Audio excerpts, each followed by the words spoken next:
السلام علیکم ورحمۃ اللہ وبرکاتہ۔ محترم بھائیوں، بزرگوں، دوستوں، رمضان المبارک کا بابرکت مہینہ سامنے ہے اور ہمارا رمضان، ایک داعی کا رمضان، ایک ایمان والے کا رمضان کیسے گزرنا چاہیے، اسی تعلق سے ہمارے حضرت جی مولانا سعد صاحب کا خط ہم تک پہنچا ہے۔ آج ہم آپ تمام لوگوں کو ہمارے حضرت جی مولانا سعد صاحب کا خط پڑھ کر سنائیں گے تاکہ امت مسلمہ کے تمام افراد تک ہمارے حضرت جی مولانا سعد صاحب کا پیغام پہنچ جائے۔ تو شروعات کرتے ہیں۔ بسم اللہ الرحمن الرحیم۔ 13 شعبان المعظم سن 1442 ہجری، 27 مارچ 2021۔ السلام علیکم ورحمۃ اللہ وبرکاتہ۔ امید ہے کہ آپ تمام حضرات بخیر و عافیت ہوں گے اور نبوی محنت میں جان و مال کی قربانیوں کے ساتھ کوشاں اور ساعی ہوں گے۔ اللہ رب العزت آپ حضرات کی محنتوں کو قبول فرمائیں، آمین۔ میرے دوستو، اللہ رب العزت کی طرف سے انسان کے اوپر حالات اس کی تربیت اور اس کی ترقی کے لیے آتے ہیں، اور یہ بات بھی طے ہے کہ تمام حالات کا حل اسی میں ہے، امت اپنے فرض منصبی کی طرف متوجہ ہو جائے، اس لیے کہ اللہ کے عذاب کو دفع کرنے کا سب سے بڑا سبب دعوت اللہ ہے، جو کہ مفہوم ہے امر بالمعروف اور نہی عن المنکر کے فریضے کی عملی محنت کا، اور یہی ہمارے گشتوں کا موضوع ہے۔ ابن کثیر رحمۃ اللہ علیہ نے البدایہ والنہایہ میں ایک واقعہ ملک روم کے علاقے کا نقل کرتے ہوئے تحریر فرمایا ہے، جس کا خلاصہ یہ ہے کہ سن 478 ہجری میں ملک روم کے علاقے میں وبا عام ہو گئی۔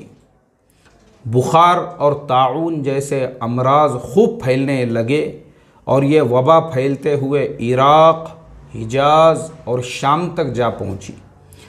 جس کے نتیجے میں انسان اور پالتو جانور سینکڑوں کی تعداد میں ہلاک ہونے لگے، چوپائے تک خوب کثرت سے مرنے لگے۔ سخت آندھیوں کی وجہ سے خوب ریت اڑا اور درخت بھی خوب گرے،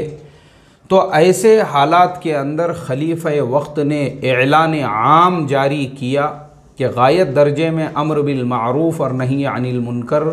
کا اہتمام کیا جائے، فسق و فجور کے آلات کو توڑ دیا جائے۔ جو ہی اس فرمان شاہی پر عمل کیا گیا،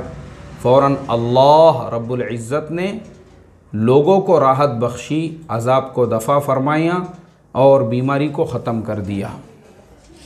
صاحب ترجمان السنہ نے اپنی کتاب کی دوسری جلد میں فریضہ امر بالمعروف اور نہی عن المنکر کو واضح کرتے ہوئے لکھا ہے کہ اسلام میں ایمان کی علامت صرف پیشانی پر نماز کا نشان، ہونٹوں پر روزوں کی خشکی اور ہر وقت زکوٰۃ کی ادائیگی قرار نہیں دی گئی، بلکہ اس کی ایک بہت بڑی علامت امر بالمعروف اور نہی عن المنکر بھی قرار دی گئی ہے۔ اس سے واضح ہوتا ہے ایمان باللہ اور امر بالمعروف میں بڑا گہرا ربط ہے۔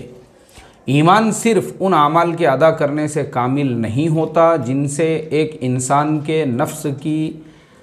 ذاتی تکمیل ہوتی ہے، بلکہ اس کا معیار وہ اعمال ہے جن سے تمام مخلوق کے نفوس کی تکمیل ہوتی ہے۔ اس امت کی خلقت کا اصل منشا صرف اپنے کمالات علمیہ اور عملیہ کی تکمیل نہیں ہے، بلکہ خدا کی تمام مخلوق کی ذمہ داری بھی اسی کے سر ہے۔ یہی اس امت کا طغرِ امتیاز ہے، اور اسی بنیاد پر اس امت کو دوسری امتوں پر فضیلت دی گئی ہے۔ لہٰذا میرے بھائیوں، ماہ رمضان اپنی جد و جہد کو اللہ کے حضور میں قبول کرانے کا بہترین موقع ہے۔ اللہ رب العزت اس ماہ میں راہ خیر کے تنافس سے خوش ہوتے ہیں اور فرشتوں کے سامنے فخر کرتے ہیں۔ حضرت مولانا یوسف صاحب رحمۃ اللہ علیہ نے رمضان المبارک کی آمد کے موقع پر یہ خط اہتمام کے ساتھ میں ارسال فرمایا تاکہ اس مبارک ماہ کا لمحہ بھی غفلت سے نہ گزر جائے۔ اب جو خط ہم پڑھ رہے ہیں، اب ایک اور خط شروع ہو رہا ہے جو حضرت جی مولانا یوسف صاحب رحمۃ اللہ علیہ کا خط ہے۔ السلام علیکم ورحمۃ اللہ وبرکاتہ۔ حق تعالیٰ کا بہت ہی لطف و کرم ہے اپنے احباب پر کہ اس دور انحطاط میں جبکہ اللہ رب العزت کے اعمال کے ذریعے ان کی ذات عالی سے استفادے کی راہیں بند ہوتی جا رہی ہے، اس حقیر اور فانی دنیا پر جانے کھپا کر اس کے ذریعے وقتی زندگی بنانے پر قناعت کا رواج پڑ چکا ہے۔ ایسے عالی طریق گشت و مجاہدے کی طرف رہبری فرمائی جس کی قدردانی کر لینے پر اور جان و مال کی حقیر سی پونجی جھونک دینے پر صرف محنت و مجاہدہ کرنے والوں کے لیے ہی نہیں بلکہ عام امت مسلمہ اعلیٰ صاحبوہا الف الف صلوات و تحیات اور عام انسانوں تک کے لیے ہدایت کے دروازے کھل جانے کی پوری توقعات اور امیدیں ہیں۔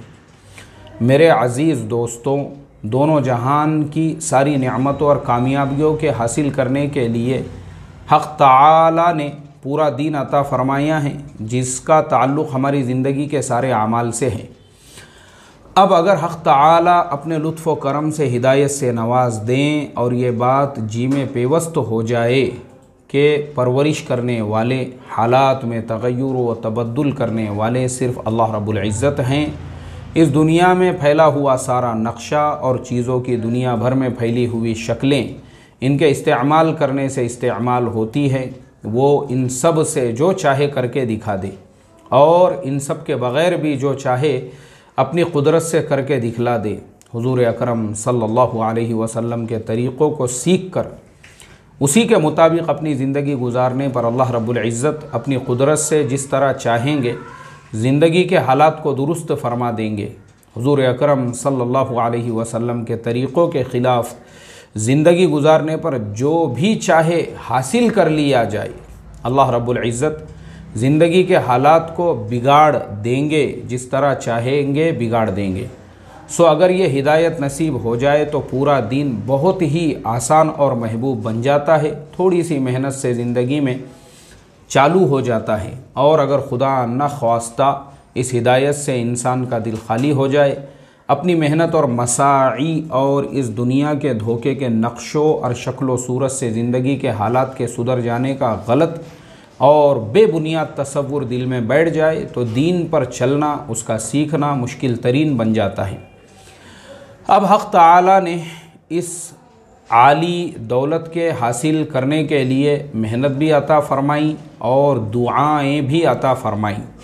ان اعمال کی محنت کے لیے جن کی حیات پر دعائیں قبول ہو کر ہدایت کی دولت نصیب ہو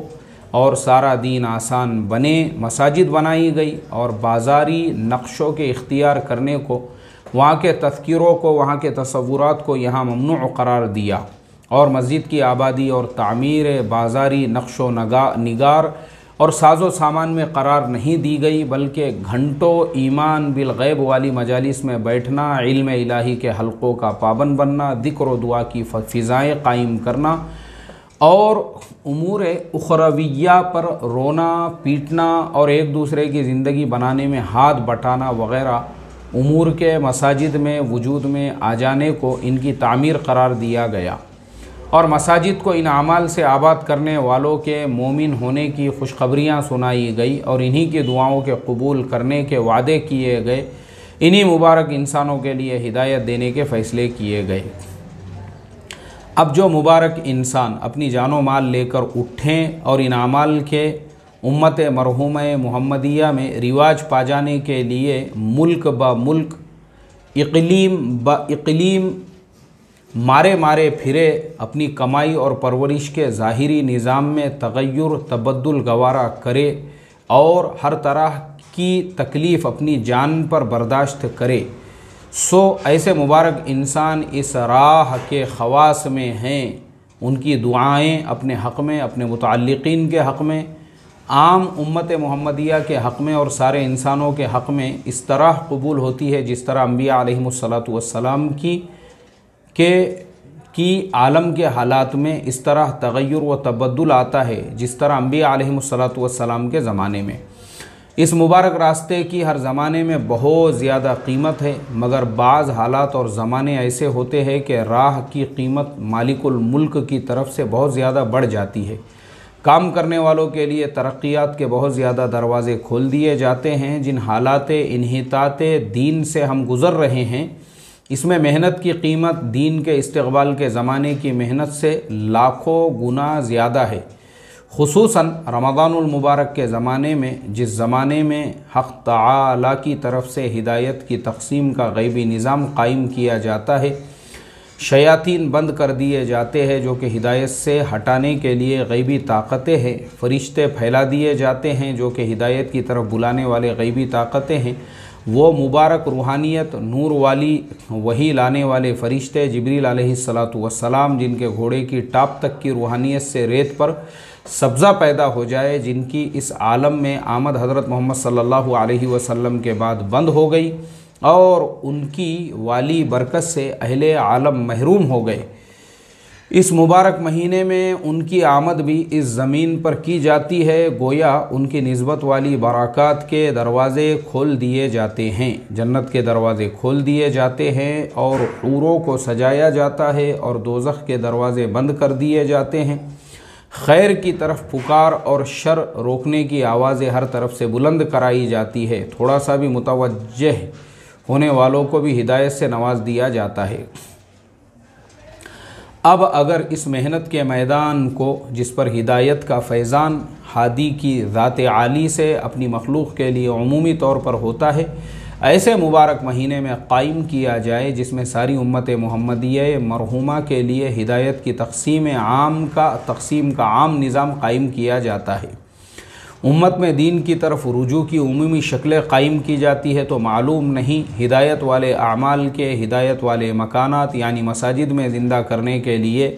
ہدایت دلانے والی نقل و حرکت اور ریاضت و مجاہدے پر ہدایت والے مہینے میں کتنی ہدایت کا فیضان، کتنی دین کی سرسبزی اور حالات دین کی سرسبزی و فلاح کتنی مخلوق خدا کے لیے قائم ہو جائے، اور یہ محنت کرنے والے کتنی خصوصیت کے حامل اور کتنے نہ تصور میں آنے والے درجات اور اجور و انعام کے حاصل کرنے والے بن جائیں۔ حضرت محمد صلی اللہ علیہ وسلم اور ان کے پیارے صحابہ کرام رضوان اللہ تعالی علیہم اجمعین کی مساعی مبارکہ پر قدسی اور غیبی طاقتوں کے نزول اسی مہینے کی مبارک مساعی پر شروع ہوا، یعنی غزوہ بدر والی ریاضت و مجاہدے والا سفر، اور اس پر اللہ رب العزت کی مدد دین اس مہینے میں ہوئی، اور آپ کی مساعی والے اسفار کی انتہا، یعنی سارے عرب کے سارے قبائل کا اسلام میں داخلہ کرنے والا سفر یعنی فتح مکہ اسی مبارک مہینے میں ہوا۔ اس ماہ مبارک میں اللہ رب العزت کی راہ کی نقل و حرکت اور صحیح اصول کے اتباع تام کے ساتھ محنت و مجاہدہ، رات کی درد بھری دعائیں عام قلوب کے حق و ہدایت کی طرف پلٹ جانے اور دین متین کے سرسبز ہو جانے کا اعلیٰ ترین سبب اور اکمل ترین ذریعہ ہے۔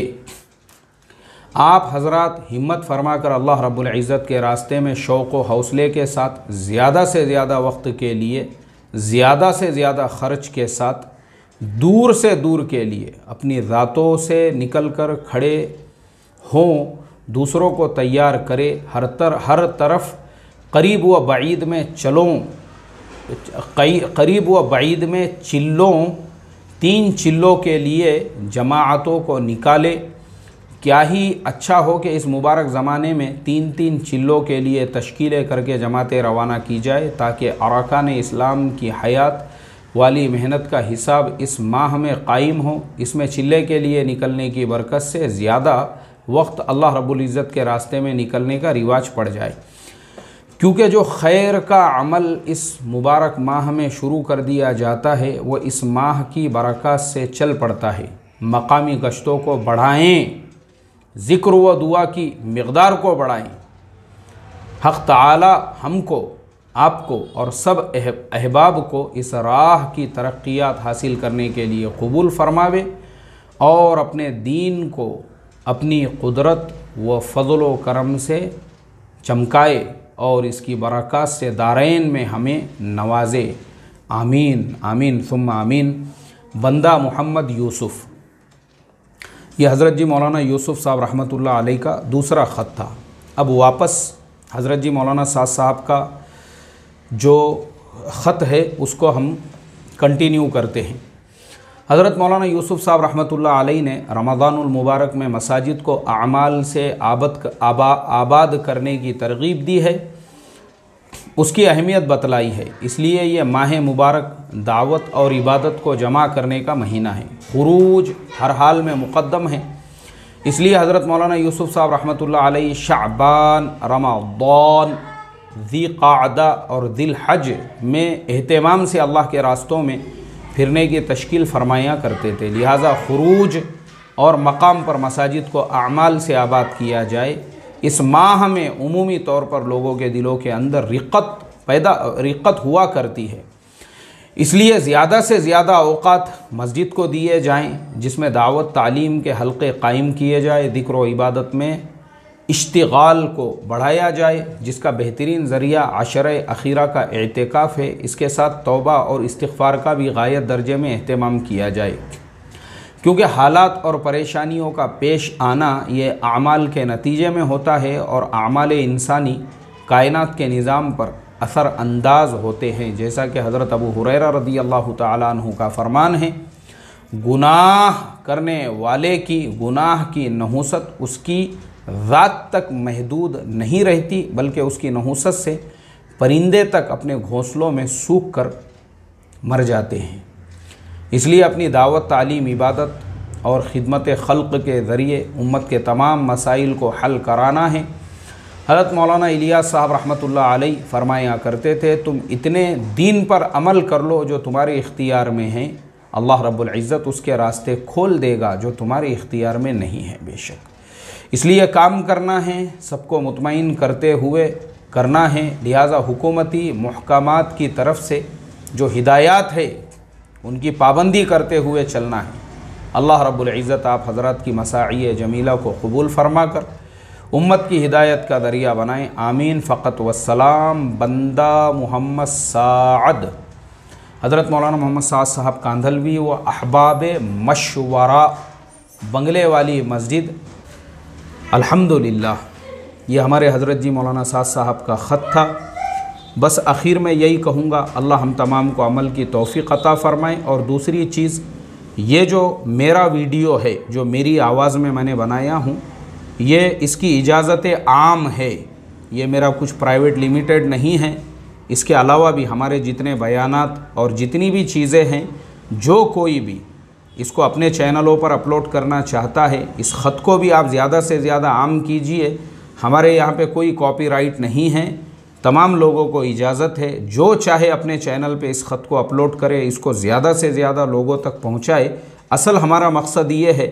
کہ دین کا پیغام اور ہمارے حضرت جی مولانا سعد صاحب کا پیغام اور دعوت کی باتیں زیادہ سے زیادہ امت مسلمہ تک پہنچے، تاکہ جو یہ پورے ابھی خطوط میں ہم نے جو پڑھا ہے کہ حل امر بالمعروف اور نہی عن المنکر ہے، امت کو اس کا احساس جب ہوگا اور جب سب لوگ اس راستے پر چلنے لگیں گے، پوری دنیا میں مسلمانوں کے مسائل خود بخود حل ہو جائیں گے انشاءاللہ۔ اللہ ہم تمام کو اس کا فہم عطا فرمائیں۔ السلام علیکم ورحمۃ اللہ وبرکاتہ۔